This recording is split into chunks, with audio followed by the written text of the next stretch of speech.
Bueno, voy a comentar un capítulo del libro de Slavoj Žižek titulado El año que soñamos peligrosamente, traducción de Antonio José Antón Fernández, publicada en la editorial ACAL. Bueno, el capítulo que voy a comentar se titula The Wire o qué hacer en tiempos de no acontecimiento. Bueno, se trata de uno de estos vídeos que estoy haciendo en torno a las series de televisión. Ya he publicado aquí en el canal uno dedicado a Teleshakespeare de Carrión, también una lección sobre Los Soprano a partir de un texto que escribí yo mismo y que apareció publicado en Rata Naturae en un volumen titulado Los Soprano Forever, y también he colgado anoche un comentario de el capítulo dedicado a The Wire en el libro de Fredric Jameson, Los antiguos y los posmodernos. Ahora, como digo, voy a recuperar algunos de los subrayados de este octavo capítulo del libro El año que soñamos peligrosamente de Slavoj Žižek, dedicado a The Wire. Bueno, comenta que David Simon se ha referido a The Wire como una única película de 66 horas, y The Wire es el resultado de un proceso creativo colectivo, pero también es el resultado de una presentación de una totalidad social en la que encontramos abogados, drogadictos, policías, muchos de ellos representando los papeles de aquello que son en la vida real, y es esta serie lo que llama Slavoj Žižek la autorrepresentación colectiva de una ciudad en forma de una tragedia griega televisiva o televisada, y se trata de una polis escenificada colectivamente a través de las distintas manifestaciones de su experiencia vital. Señala también, nada más empezar el ensayo, que es un ejemplo de un realismo televisivo, y no se trata tanto de un realismo objetivo cuanto de un realismo subjetivo. Una serie que le lleva a preguntarse, una vez dice que es realismo subjetivo, qué tipo de realismo es este, y sobre todo comienza advirtiendo que Wire tiene múltiples connotaciones: caminar por alambre, o llevar los cables del dispositivo policial de escucha, pero la referencia policial al título, según Simon, es como el imaginario de los Estados Unidos es un imaginario de un límite inviolado, un límite que separa a las dos Américas, esas Américas representadas por aquellos que participan del llamado sueño americano y aquellos que se han quedado atrás, aquellos que han sido abandonados. El tema de The Wire, advierte en la página 129, es para Slavoj Žižek la lucha de clases en el sentido más estricto, pero también lo real, con mayúsculas, en el sentido lacaniano, lo real de nuestro tiempo, incluyendo sus consecuencias culturales. Desde el principio, Slavoj Žižek, en este ensayo publicado aquí en el libro El año que soñamos peligrosamente, el libro apareció publicado en inglés en el 2012 y la traducción el año siguiente, en el 2013, advierte que se basa, o que muchos de sus comentarios son o forman parte de un diálogo con el ensayo de Fredric Jameson, con ese texto titulado Realismo y Utopía en The Wire, que antes de estar compilado en el volumen Los antiguos y los posmodernos, fue publicado en la revista Criticisms, concretamente en el número 52 del año 2010, entre la página 359 y la 372. Y ahí bueno, va a tomar ciertas nociones de lo que indica o de lo que establece Fredric Jameson en ese texto. Por ejemplo, y también se va a basar mucho en las declaraciones del propio David Simon, ¿no? Simon ha sido muy explícito con respecto al trasfondo histórico concreto de esa fractura radical entre los que participan del sueño americano y los que han quedado fuera o los que han quedado atrás con respecto a él. Dice lo siguiente David Simon: fingimos participar en una guerra contra las drogas, pero en verdad Estamos simplemente vejando y deshumanizando a una clase urbana marginal que ya no necesitamos como suministradora de fuerza de trabajo. The Wire no es una historia sobre América, trata de la América que se quedó en el camino. La guerra contra la droga es ahora una guerra contra los marginados. Eso es lo que es, no tiene otro sentido. Este desalentador panorama es el contexto de la visión fatalista de David Simon. The Wire es una tragedia griega en la que las instituciones posmodernas son deidades olímpicas. El departamento de policía, la economía de la droga, las estructuras políticas, la administración de las escuelas o las fuerzas macroeconómicas son las que están arrojando los rayos y golpeando a la gente en el culo sin ninguna razón decente. Esta es también una declaración de David Simon, recogidas en un ensayo que se titula The Straight Dope, Bill Moyers Interviews David Simon. Sin duda parece que, dice Zizek, durante los últimos años hemos sido testigos del auge de un nuevo tipo de prosopopeya en la que la cosa que habla es el mercado mismo, un mercado que parecía que pedía constantemente lo mismo, que era sacrificios, y esta es la clave del austericidio desplegado a partir de la crisis económica, de las toxicidades financieras que se produce entre el 2007 y el 2008. La amenaza fundamental que aparece en The Wire es no solamente la toxicidad financiera, sino también la burocratización y la burocracia entendida como la conspiración más audaz contra su orden, que viene de aquellos que realmente intentan resolver los problemas que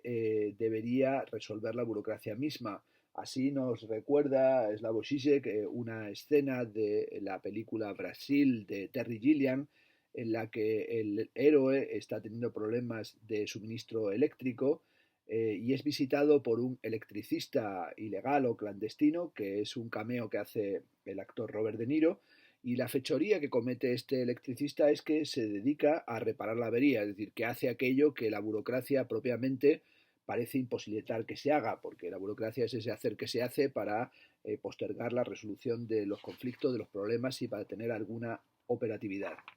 Eh, Hay un ensayo que recomienda Slavoj Žižek sobre The Wire que se titula Dioses griegos en Baltimore, que se basa además en esas declaraciones del propio David Simon que acabo de leer aquí en el texto de Žižek, en el que advierte que se trata de una tragedia griega desarrollada en el contexto de las instituciones políticas y culturales posmodernas. En la página 132 y en la 133 y siguientes, hasta la 134, hace Žižek una apretada síntesis de las cuestiones que se abordan en las 5 temporadas de The Wire. Nos recuerda que la primera temporada presenta el conflicto entre narcotraficantes y policía, la segunda temporada se retrotrae a la desintegración de la clase trabajadora, la tercera temporada retrata la policía y las estrategias políticas para resolver el problema destinadas al fracaso, la cuarta temporada muestra por qué la educación de la juventud de clase trabajadora afroamericana es también insuficiente y finalmente en la quinta y última temporada se centra en el papel de los medios de comunicación, tratando de responder a la pregunta de por qué el gran público no está adecuadamente informado del alcance auténtico de los problemas que surgen en los Estados Unidos. Fredric Jameson, en el ensayo que hemos mencionado, Realismo y Utopía en The Wire, advierte que el proyecto de The Wire tiene un componente utópico, utópico en el sentido estereotípico en el que es impracticable, impráctico e improbable, y de hecho es una especie de sueño utópico que acaba destruyéndose. Esa utopía o esos vectores utópicos los encontraba Fredric Jameson, por ejemplo, en la legalización de las drogas que se plantea en la tercera temporada y que lo propone el comandante Colvin, que legaliza las drogas en el oeste de Baltimore, creando una mini Ámsterdam apodada Hamsterdam, y cómo este modelo que parece que funciona, pues finalmente no va a mantenerse y va a ser socavado y va a ser también destruido. David Simon advierte que The Wire no está interesada en el bien y en el mal, sino que es una serie que está interesada por las cuestiones de la economía, la sociología y la política. Y sobre todo trata la cuestión de cómo la policía y cómo además aquellos que quieren resolver cuestiones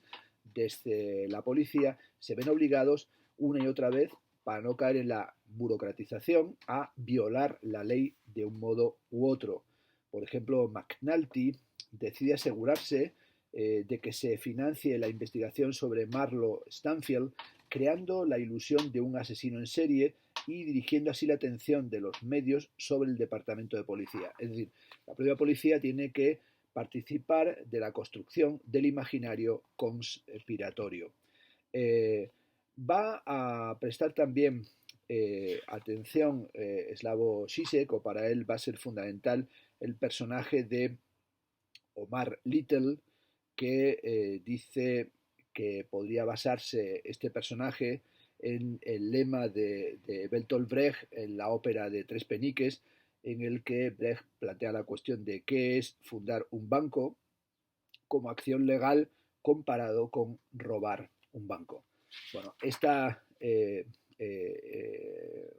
fijación en Omar Little va a aparecer en el ensayo y también va a ser en cierta medida la conclusión del mismo. Una de las cuestiones que también le interesa a Slavoj Žižek es la dimensión de la catarsis o la posible catarsis en la serie. David Simon advierte que puesto que gran parte de los contenidos televisivos tratan de proporcionar la catarsis, la redención y el triunfo de un personaje, un drama en el que las instituciones posmodernas coartan la individualidad, la moralidad y la justicia parece diferente de alguna manera. En la catarsis, a partir de este comentario advierte Žižek, culminante de una tragedia griega, el héroe encuentra su verdad y alcanza una grandeza sublime en la caída. En The Wire, el gran otro del destino gobierna de un modo diferente. El sistema, no la vida, se limita a continuar funcionando sin clímax catártico. La ausencia de cierre narrativo, por tanto, y de catarsis, la ausencia o el fracaso del típico benefactor dickensiano, crean una dinámica de una suerte de dialéctica en suspenso, o por lo menos no tiene la estructura poética de carácter aristotélico. La serie de televisión como forma, dice en la página 138, también encuentra su justificación en este giro. Nunca llegamos a una conclusión final, no solamente porque nunca descubrimos al culpable definitivo, porque siempre hay una nueva trama tras la actual, sino también porque el sistema legal se empeña en su propia autorreproducción. Este detalle clave aparece en la escena final de The Wire, en la que vemos a McNulty observando el puente de Baltimore desde un puente, acompañado por una serie de flashbacks y retazos de la vida cotidiana de la ciudad. Un final, por cierto, que a mí me pareció realmente muy poco afortunado, y sobre todo cuando lo comparamos con el conocido final de Los Soprano y con el tipo de cierre, iba a decir categorial en términos casi a lo Gustavo Bueno, pero en realidad con ese cierre malevichiano, ¿no? Con ese cierre de esos segundos de fundido en negro frente a esta especie de rememoración que tiene algo de nostalgia inverosímil en el final de las tramas policíacas de The Wire. Como dice Jameson, The Wire es una historia policíaca en la que el culpable es la totalidad social, el sistema entero, no un criminal individual o un grupo de criminales, pero como dice o se plantea Jameson y con él también Žižek, cómo representar o más bien mostrar en el arte la totalidad del capitalismo contemporáneo y sobre todo qué tiene de específica la tragedia contemporánea. La clave para Žižek es que lo real del sistema capitalista es abstracto, porque su núcleo es el movimiento abstracto y virtual del capital. Llegados a este punto tenemos que emplear la diferencia lacaniana entre realidad y real. Esto es, la realidad enmascara lo real. Bueno, esto es como siempre el mecanismo o la palanca interpretativa y analítica o de detección sin sintomática característica de los textos de Slavoj Žižek, como sabemos, regresando a la cuestión de lo real, que no es la realidad, sino también la dimensión traumática, la cosa das Ding, que hace que lo real se ponga en movimiento, y también toda esa diferencia entre lo simbólico, lo real y lo imaginario. Se pregunta Žižek en la página 140, ¿cuál sería el correlato estético de tal real que podría ser algo así como un realismo de la abstracción? Necesitamos, advierte Žižek, una nueva forma de poesía similar a lo que Chesterton imaginó como una poesía copernicana. Sería, dice Chesterton, una especulación interesante imaginar si el mundo desarrollara alguna vez una poesía copernicana y un gusto copernicano, si alguna vez hablaremos del giro terráqueo matutino en vez de la salida matutina del sol, o si hablaremos de levantar la vista hacia las margaritas o el manto estrellado bajo nosotros. Pero si alguna vez lo hacemos, realmente nos espera una gran cantidad de hechos formidables y fantásticos dignos de una nueva mitología. Una nueva mitología que en cierta medida está no solamente en el giro copernicano, sino también en la revelación revolucionaria marxista, sobre todo en aquel pasaje del libro primero, capítulo primero del Capital, dedicado al fetichismo de la mercancía, donde Marx se plantea la cuestión de qué dirían las mercancías si las mercancías se pusieran a hablar, comenzaran a hablar. Marx dice allí que si las mercancías pudieran hablar, dirían nuestro valor de uso tal vez interese a los hombres, pero nosotras, en cuanto a objetos, nos tienen sin cuidado. ¿Podríamos imaginar, se pregunta Žižek, algo así como una prosopopeya operística, una ópera en la que las mercancías mismas cantan en vez de la gente que las intercambia? Quizá esta sea la única manera en la que se podría adaptar el capital. Aquí encontramos, según Žižek, la limitación formal de Dwyer. No ha resuelto la tarea formal de cómo adaptar en un relato televisivo un universo en el que reina la abstracción. Es decir, cómo dar cuenta de la totalidad concreta, psicológica y realista que abarcaría la realidad social, incluyendo la experiencia vivida de los individuos que forman parte de ella, pero que es abstracta en un sentido mucho más radical. Se abstrae del vacío que separa lo real de su experiencia subjetiva. El horizonte de David Simon y de Dwyer sigue siendo el de una suerte de fe en individuos que se rebelan contra sistemas amañados y se esfuerzan por mantener la dignidad. Y esta fe da testimonio de la fidelidad de Simon a la premisa básica de la ideología americana. Esta tensión entre instituciones y la resistencia de los individuos es en realidad una limitación del espacio político de Dwyer que lo lleva, según Slavoj Žižek, a un modesto reformismo individualista e incluso socialdemócrata. Es una especie de dimensión de resiste y aunque al final perderás, esa es tu dimensión específicamente heroica. Hay una especie de impulso ético incondicional que vincula a los miembros de la trama policial o los miembros de la persecución policial en una especie de grupo conspiratorio. McNulty persiste, según Slavoj Žižek, en su beckettiano fracaso repetido, en aquella idea de fracasa otra vez, fracasa mejor, pero está finalmente también como el perdedor, el derrotado, que está representado por Moko, y es toda esa preocupación por el personaje de Omar Little, es decir, el que realmente pierde. Pero también por McNulty, que es el que pierde su trabajo y experimenta el abandono profesional. Pero también por esa nostalgia del flashback final con la última frase de McNulty, ese volvamos a casa, como si hubiera una casa a la que volver, es decir, como si hubiera un espacio que nos protegiera finalmente de la corrupción y de el socavarse de toda la estructura política, de toda la estructura de la ciudad y de la sociedad. En la página 146, Slavoj Žižek va a subrayar cómo en The Wire aparecen los mecanismos del poder y cuál es el papel también que tiene el sujeto en tanto que sujeto que intenta resistirse. y sobre todo cómo el énfasis va a ir cambiando hacia una dinámica en la que el poder genera el exceso que no se puede controlar. Lejos de manipular la resistencia, el poder deviene incapaz de controlar sus propios efectos. El único modo de escapar de este dilema es abandonar todo el paradigma de la resistencia a un dispositivo, la idea de que mientras que un dispositivo determina la red de actividades del yo, simultáneamente abre un espacio para la resistencia del sujeto, para la parcial y marginal subversión y desplazamiento del dispositivo mismo. La tarea, dice Zizek, de la política emancipatoria se encuentra en otro lugar,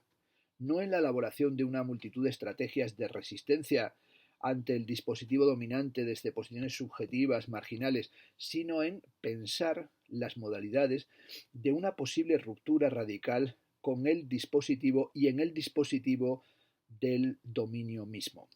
En todo el discurso acerca de los espacios de resistencia, tendemos a olvidar que por difícil que sea de imaginar hoy, de vez en cuando, los mismos dispositivos frente a los que resistimos experimentan cambios ellos mismos. Aquí va a tomar para comentar esta cuestión los análisis de Catherine Malabou,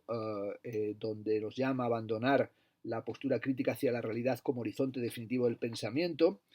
sea cual sea el nombre bajo el que aparezca, desde la crítica de la crítica hasta las formulaciones y reformulaciones de la teoría crítica del siglo XX, y sobre todo cómo hay que tomar en cuenta la radicalización de las actitudes negativas, como la plena autonegación de la crítica, y cómo va a plantear Malabou en diálogo con Judith Butler la necesidad de pensar la inscripción del vacío crítico que separa al sujeto de la sustancia social frente a la que resiste como un distanciamiento o como un antagonismo. Desde el punto de vista absoluto queda claro que el sistema legal que se refleja en The Wire no solamente tolera la ilegalidad, sino que requiere la ilegalidad, puesto que es una condición para el funcionamiento correcto del sistema. Se pregunta Slavoj Žižek cuál es el estatuto de los actos políticos de resistencia. De los actos políticos en tanto que actos utópicos de resistencia que están retratados en The Wire y que también son la cuestión hacia la que se conduce el breve texto, el breve ensayo de Fredric Jameson sobre The Wire. Son los actos individuales de resistencia de Moko y Omar, de Fremont y McNulty, simplemente la otra cara de un mismo sistema que en última instancia termina por ser sostenido por esa presunta resistencia. Es decir, ¿no será esto algo que encontraríamos en, por ejemplo, las novelas de Ayn Rand, en las que el auténtico conflicto en el universo de las novelas de Rand no es aquel entre los creadores, que son los primeros motores, y la multitud de parásitos de los que depende el genio productivo de los creadores, siendo la tensión entre el creador y su compañera sexual una mera subtrama de este conflicto principal, tal y como aparece en El manantial o en La rebelión de Atlas. Lo que debe aceptar, dice Slavoj Žižek, el histérico, el creador histérico, en el sentido del creador randiano, es una indiferencia existencial fundamental. No debe seguir permitiendo lo que llama Rand el chantaje de los parásitos, debe estar preparado para entregar el mismo núcleo de su ser, lo que más significa para el creador, y aceptar el fin del mundo, la suspensión temporal del flujo de energía que mantiene el mundo en funcionamiento. Para ganarlo todo, debe estar listo para llegar al grado cero en el que lo pierda todo. Necesitamos, sigue comentando en este desplazamiento desde The Wire a los textos de Ayn Rand, dice, necesitamos, Slavoj Žižek, dejar de dar pequeñas batallas contra la inercia del sistema, intentando mejorar las cosas aquí y allá, y en vez de eso preparar el terreno para la gran guerra que viene. El punto de vista del absoluto es bastante sencillo de alcanzar, solamente hay que retirarse de la habitualmente estetizada totalización social o de la posición social, como sucede en la canción popular del Círculo de la Vida del Rey León, bueno, aquella letra de es el círculo de la vida y nos lleva a todos a través de la desesperación y la esperanza, a través de la fe y el amor, hasta que encontremos nuestro lugar en el camino que se despeja en el círculo de la vida. Se trataría de cambiar las coordenadas básicas de este destino que parece que abre espacios utópicos de resistencia, pero que en realidad dota de cimientos ideológicos a la propia totalidad burocratizada.